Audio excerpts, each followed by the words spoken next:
First का answer E naught R minus E naught L होना चाहिए।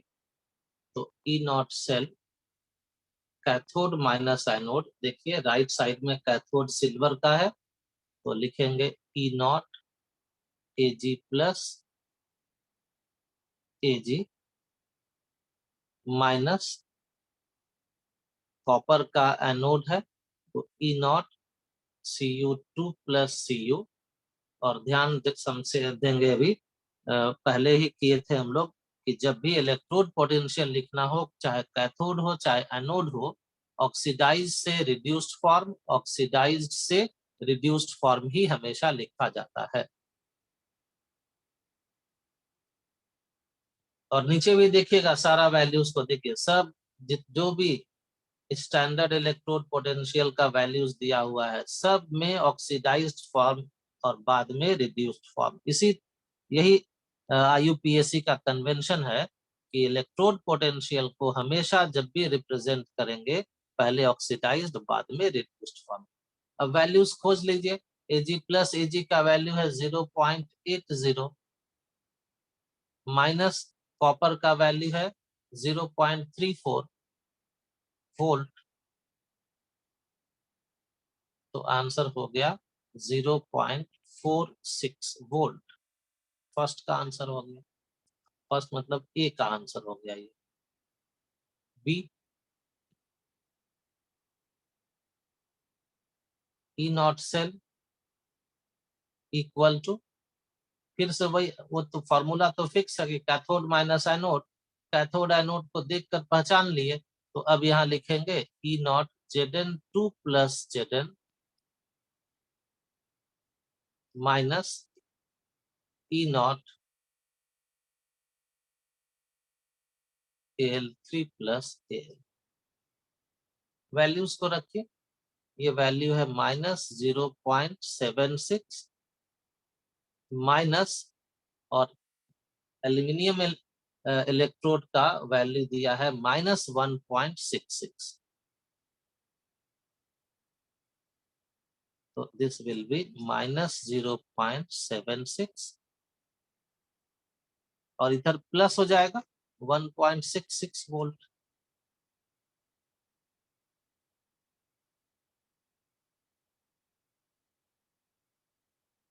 तो आंसर हो गया 0.90 वोल्ट।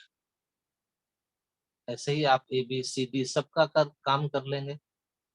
सी ई नॉट सेल, यहाँ लिखेंगे हम लोग E naught Fe2 plus Fe minus,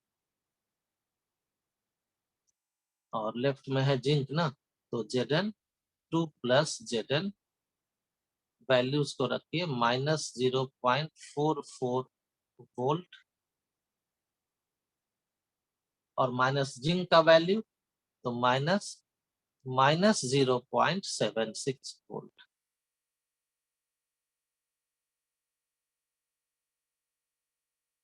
तो ये हो गया 0.32 वोल्ट। डी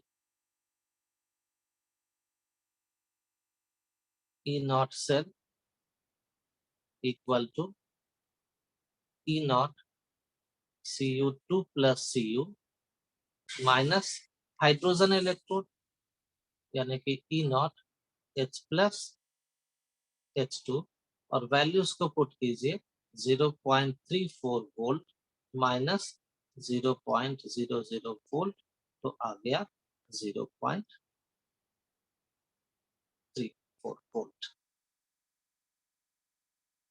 तो इस तरह से किसी भी सेल का स्टैंडर्ड सेल पोटेंशियल का कैलकुलेशन हम लोग कर सकते हैं।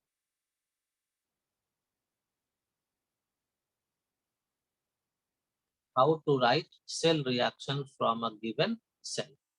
चलिए पहले एक सेल दे दें आपको, एक सेल कंस्ट्रक्ट कर लेते हैं। Zn Zn2 plus Daniel cell ले लेते हैं, Cu2 प्लस Cu। हम लोग जानते हैं ना कि लेफ्ट साइड में एनोड है, राइट साइड में कैथोड है। तो एनोड को देखो ध्यान से, Zn Zn2 लिखा हुआ है। तो जब हम लोग सेल को लीनियरली रिप्रेजेंट करते हैं तो एनोड पर जो रिएक्शन हो रहा होता है, एनोड पर जो चेंज हो रहा होता है, उसी चेंज को यहाँ पर लिखा जाता है। यानी कि जो एनोड है उस एनोड पर Zn हो जाएगा रिएक्टेंट और Zn2 हो जाएगा प्रोडक्ट, यानी कि जिंक Zn2 में कन्वर्ट हो रहा है। और दूसरी तरफ कैथोड है तो यहाँ पर Cu2 Cu में कन्वर्ट होता है, तो Cu2 हो जाता है रिएक्टेंट और कॉपर हो जाता है प्रोडक्ट। तो आपको क्या करना है कि एनोड रिएक्शन लिखना है, कैथोड रिएक्शन लिखना है और दोनों को ऐड कर देना है। तो एनोड रिएक्शन में क्या रिएक्टेंट है, क्या प्रोडक्ट है, तो Zn है रिएक्टेंट और प्रोडक्ट है Zn2 लिख दिए, और कितना इलेक्ट्रॉन का चेंज हो रहा है उसको लिख दिए। ये एनोड रिएक्शन हो गया। इसी तरह से हम लोग अब लिख देते हैं कैथोड रिएक्शन।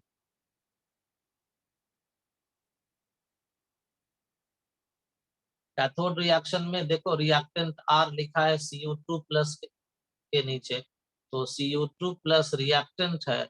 ये R लिखा हुआ नहीं रहेगा, ये तो आपको अपने से समझ के रिएक्टेंट प्रोडक्ट समझ लेना है। Cu2 और प्रोडक्ट है Cu। तो और जानते हो ना कि कैथोड है तो यहाँ इलेक्ट्रॉन का गेन होगा, ये सब अपने दिमाग में चला लेना है पहले से। यहाँ एनोड है तो यहाँ पर लॉस ऑफ इलेक्ट्रॉन होगा, तो यहाँ लॉस हो गया एनोड पर, यहाँ गेन होगा, तो गेन में लेफ्ट हैंड साइड में इलेक्ट्रॉन होना चाहिए, इसीलिए थोड़ा सा जगह यहाँ छोड़ दिया गया। अब ये कैथोड एनोड का रिएक्शन लिख दिए। अब दोनों को ऐड कर देंगे तो हम लोगों को मिल जाएगा सेल रिएक्शन। लेकिन यहाँ पर हम लोगों को कोशिश करना है कि सेल रिएक्शन को बैलेंस करके लिखना है। बैलेंस कब होता है, जब दोनों तरफ इलेक्ट्रॉन का चेंज सेम होता है। एनोड पर लॉस ऑफ 2 इलेक्ट्रॉन, कैथोड पर गेन ऑफ 2 इलेक्ट्रॉन। तो 2 electron right hand side, left hand side algebra की तरह ऐड कीजिए तो कैंसिल हो गया।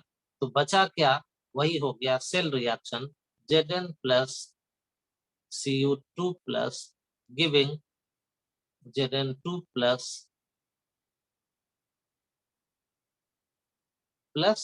अब क्या ये है राइट हैंड साइड में Zn2 और यहाँ है Cu राइट हैंड साइड में, तो लिख दीजिए Cu। यही इस सेल का सेल रिएक्शन हो गया। यहाँ ये सेल है, उसका ये सेल रिएक्शन है। तो हम लोगों को सेल को देख करके सेल रिएक्शन लिखने आना चाहिए। यही काम अभी हम लोग सीखे हैं। एक दूसरा क्वेश्चन कर लेते हैं, तक आप लोग इसको लिखिए। एक और क्वेश्चन यहाँ हम दे देते हैं।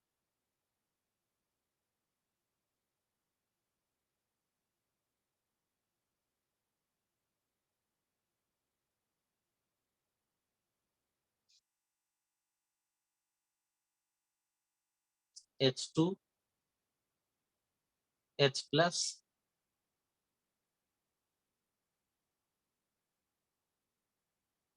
और इधर दे देते हैं Cu2 Cu। इसका सेल रिएक्शन लिखना है।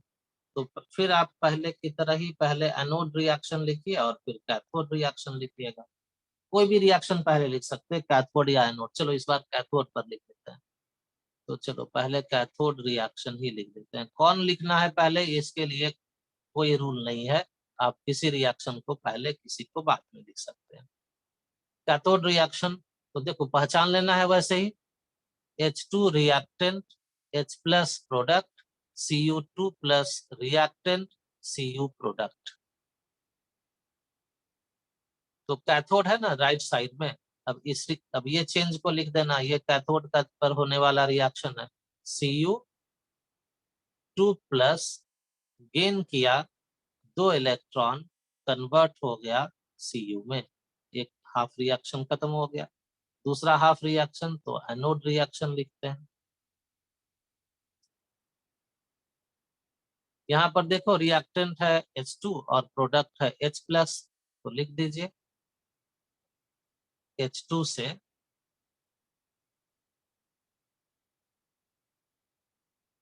दो हाइड्रोजन है तो बैलेंस करना होगा ना, तो 2H प्लस कर दीजिएगा। और अब चार्ज बैलेंस करने के लिए 2 electron, sorry right hand side में ना, यहाँ से इसको हम थोड़ा सा नजदीक लिखें, H2 से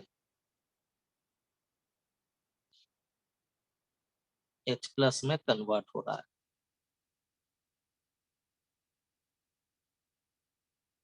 2H प्लस प्लस 2 इलेक्ट्रॉन, दोनों को जोड़ दीजिए तो हो गया। कैंसिल कीजिए, 2 electron left hand side, 2 electron right hand side, तो हम लोगों को आंसर मिल गया Cu2 plus plus H2 giving 2H plus plus Cu। ये तो हम तरीका बता रहे हैं कि भाई ऐसे सेल रिएक्शंस को लिखा जाता है, इस तरह से समझ करके। आप क्या कर सकते हैं, इन शॉर्ट, शॉर्ट में अगर कहा गया है कि सिर्फ सेल रिएक्शन लिखो, कैथोड एनोड के बारे में, रिएक्शंस के बारे में कुछ नहीं किया कहा गया है, तो आप सीधे इस रिएक्शन को भी लिख सकते हैं। कैसे लिखेंगे, तो इस सेल को देखिए, यहाँ पर इस सेल को देखिए ध्यान से, और इस सेल में आपको दिख गया 2 रिएक्टेंट दिख गया है, एक है H2 रिएक्टेंट और दूसरा रिएक्टेंट है Cu2 प्लस। इन दोनों रिएक्टेंट्स को एक ही तरफ लिख दीजिए, रिएक्टेंट तो लेफ्ट हैंड साइड में होगा, तो हो गया CH2 प्लस, दूसरा रिएक्टेंट Cu2 प्लस, और प्रोडक्ट लिख दो। तो प्रोडक्ट फिर यहाँ चेक करो क्या है, H प्लस है और इधर प्रोडक्ट है Cu, तो दूसरा राइट हैंड साइड में दोनों प्रोडक्ट को लिख दीजिए, एक H प्लस और दूसरा Cu। बैलेंस करना है तो यहाँ पर डाल देंगे 2H प्लस, तो देखिए वही रिएक्शन मिल गया ना। वैसे ही इस पहले वाले में देखो डैनियल सेल के रिएक्शन को, जिसमें जिंक और कॉपर इलेक्ट्रोड्स लिया हुआ है, तो यहाँ पर देखिए, तो इसको लिखने जा रहे हैं अभी।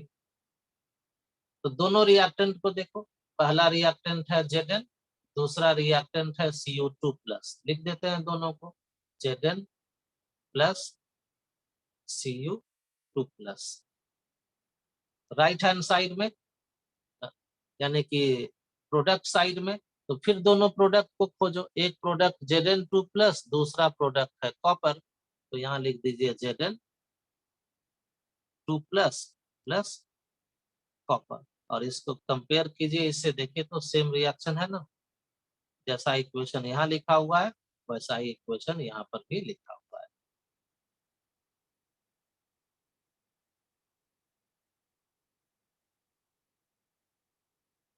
तो इस तरह से सेल को देख करके सेल रिएक्शन को लिखा जाता है।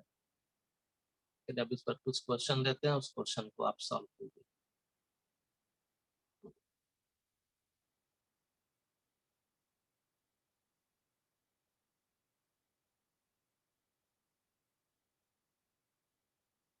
फिर आंसर लिख देते हैं। तो शॉर्टकट पहले की तरह आप जानते हैं, reactant product, reactant product, reactant product, reactant product, इसी तरह से सब में कर लीजिए। ये बहुत आसान तरीका है इस तरह से लिखने का।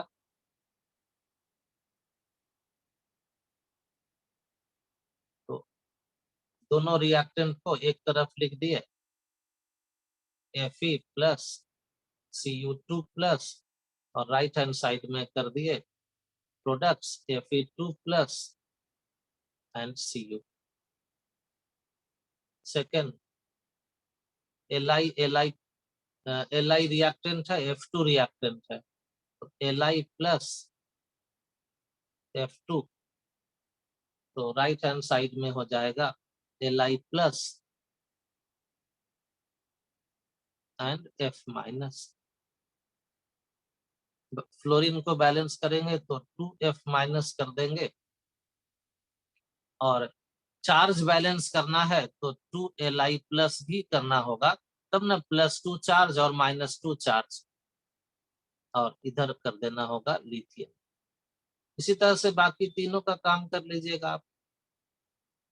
जब डाउट होगा तो इसमें से पूछेगा, हम लोग अगले क्लास में कभी डिस्कस कर देंगे।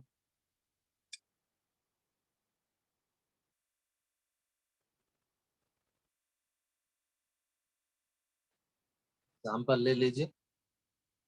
एक रिएक्टेंट दे दिया, एक रिएक्शन दे दिया जा रहा है,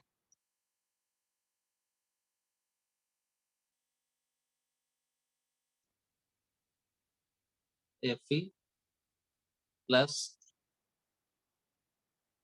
Cu2 plus given Fe2 plus Cu, और इसको देख करके सेल को रिप्रेजेंट करना है।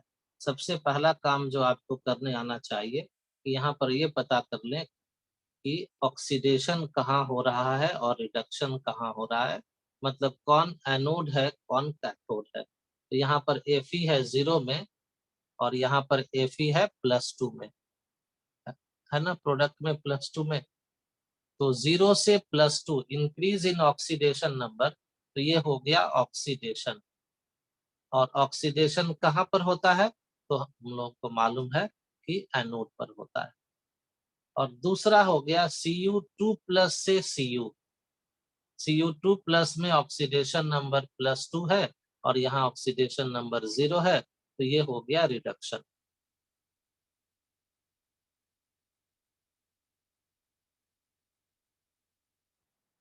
और रिडक्शन कहाँ पर होता है, तो कैथोड पर होता है। तो इतना देख करके हम लोगों को मालूम हो गया कि एनोड का जो रेडॉक्स कपल है वो है Fe2 प्लस, और कैथोड का जो रेडॉक्स कपल है वो है Cu2 plus and Cu। Redox couple पहचान लिए, एनोड और कैथोड का। और दूसरा काम भी आप सीखे हैं ना, रिएक्टेंट प्रोडक्ट। तो देखो, आयरन रिएक्टेंट है, Cu2 प्लस भी रिएक्टेंट है, Fe2 प्लस प्रोडक्ट है, Cu भी प्रोडक्ट है। तो अब सेल ड्रॉ करते हैं। तो सेल ड्रॉ करने के लिए क्या करना है, सॉल्ट ब्रिज बना लेना है। बन गया सॉल्ट ब्रिज। सॉल्ट ब्रिज के लेफ्ट साइड में हम लोगों को एनोड को रिप्रेजेंट करना है, और राइट साइड में कैथोड को रिप्रेजेंट करना है। एनोड को रिप्रेजेंट करते हैं, याद है ना, कि पहले रिड्यूस्ड फॉर्म और फिर ऑक्सीडाइज्ड फॉर्म, और कैथोड पर पहले ऑक्सीडाइज्ड फॉर्म और बाद में reduced form of the redox couple. तो देखो, तो एनोड पर, एनोड का ये है रेडॉक्स कपल, इसमें से रिड्यूस्ड फॉर्म है iron, lower oxidation number, oxidised form में है Fe2 प्लस।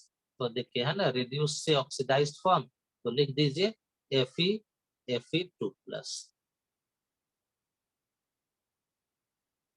और कैथोड पर लिखना है, रेडॉक्स कपल यहाँ है Cu2 प्लस एंड Cu, पहले ऑक्सीडाइज्ड फॉर्म बाद में रिड्यूस्ड फॉर्म। ऑक्सीडाइज्ड फॉर्म है Cu2 प्लस, और रिड्यूस्ड फॉर्म क्या है, तो कॉपर है। ये बन के तैयार हो गया सेल। तो जो सेल रिएक्शन ऊपर दिया हुआ था, उसके सेल को इस तरह से रिप्रेजेंट कर दिया गया। एक बार फिर से सुन लीजिए, पहले क्या काम करते हैं, तो पहले एनोड कैथोड को पता कर लेते हैं, एनोड के रिडॉक्स कपल को लिख देते हैं, कैथोड के रिडॉक्स कपल को लिख देते हैं। उसके बाद जब सेल ड्रॉ करना हो तो पहले सॉल्ट ब्रिज बना लिए, लेफ्ट साइड में एनोड लिखना है, राइट साइड में कैथोड लिखना है। तो कैथोड और एनोड के रिडॉक्स कपल को लिखा जाता है, तो Fe से Fe2 प्लस, Cu2 प्लस से Cu। एक तो ये तरीका हुआ। दूसरा तरीका हम और एक बता दें, जो आपको आसानी से समझ में आए उसको लिखिएगा। ऑक्सीडेशन, ये तो इतना पार्ट किए है ना, कि Fe चेंज हो रहा है Fe2 प्लस में, तो उसको लिख दो। Fe चेंज हो रहा है Fe2+ में, इसको लिख दिए। और इलेक्ट्रॉन को भी डिनोट कर दिए कि भाई 2 इलेक्ट्रॉन का लॉस हो गया। तो Fe0 से Fe2+ बदला है +2 में, तो ये रिएक्शन हो गया ऑक्सीडेशन। और दूसरा क्या चेंज हुआ है, तो देखिए यहाँ पर Cu2+ है ना, ये Cu2+ किसमें चेंज हुआ है, Cu में चेंज हुआ है। तो लिख दो Cu2+ और इधर लिखो Cu। कैसे चेंज हुआ, तो 2 इलेक्ट्रॉन को गेन करके चेंज हुआ, उसको भी लिख दिए। ऑक्सीडेशन पहला रिएक्शन जो कि हो रहा है एनोड पर, और ये हो गया रिडक्शन क्योंकि ये है गेन ऑफ इलेक्ट्रॉन, तो ये कहाँ होगा, कैथोड पर। और जब हम लोग सेल बनाते हैं तो सॉल्ट ब्रिज बनाए और लेफ्ट साइड में वही लिखते हैं जो रिएक्शन एनोड पर हुआ है। लेफ्ट साइड यानी कि एनोड पर, एनोड को रिप्रेजेंट करते हैं उस चेंज से, उस केमिकल चेंज से जो एनोड पर हुआ है। अब वो केमिकल चेंज क्या है, तो Fe कन्वर्ट हुआ है Fe2+ में, लिख दिए। और जब कैथोड लिखेंगे राइट साइड में, तो यहाँ पर भी क्या करना होगा, उसी चेंज को लिखना होगा जो कैथोड पर हो रहा है। और चेंज क्या हो रहा है, तो Cu2+ कन्वर्ट हो रहा है Cu में, तो इधर लिखिए Cu2+ और यहाँ कर दीजिए Cu। देखो ये जो बना है वही सेल यहाँ पर भी बना हुआ है। और सबसे आसान तरीका, तीसरा सबसे आसान तरीका जो यहाँ पर लिखा हुआ है, रिएक्टेंट प्रोडक्ट, रिएक्टेंट प्रोडक्ट। देखो सॉल्ट ब्रिज बना लिए, एनोड कैथोड पता कर लिया। एनोड पर Fe बदला है Fe2+ में, Fe है, देखो एनोड यहाँ लिखा हुआ है ना, और एनोड के साथ देखो एरो लाइन कहाँ गया है, तो रिएक्टेंट है Fe और एनोड पर प्रोडक्ट है Fe2+। तो यहाँ लिखिए Fe और इसका प्रोडक्ट लिखिए Fe2+। फिर देखो रिडक्शन, यहाँ ऊपर में लिखा हुआ है रिडक्शन, है ना लिखा हुआ। इस रिडक्शन में देखो तो कहाँ कहाँ लाइन गया है, एक है Cu2+ की तरफ और दूसरा गया है कॉपर की तरफ। Cu2+ देखो रिएक्टेंट है और कॉपर देखो प्रोडक्ट है, तो लिख दो इधर। रिएक्टेंट पहले होता है मालूम ही है, तो Cu2+ और इधर लिख दिए प्रोडक्ट उसका Cu, हो गया आंसर। तो इस तरह से किसी भी तरह से हम लोगों को सेल को रिएक्शन को देख करके सेल को रिप्रेजेंट करना है, और सेल को रिप्रेजेंट करना है तो आपको एनोड कैथोड पता करने के बाद ही सेल को रिप्रेजेंट कर सकते हैं।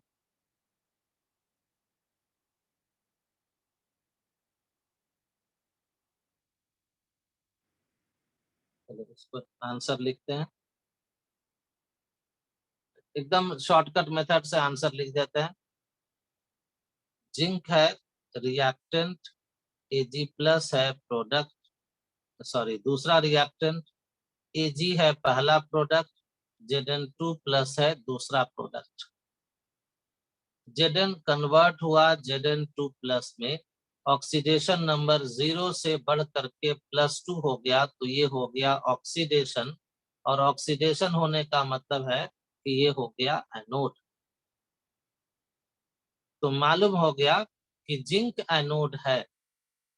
अब एनोड है तो चलिए यहाँ रिप्रेजेंट कर रहा है, ये हो गया सॉल्ट ब्रिज, इसका ये आंसर इधर लिख रहे हैं हम लोग।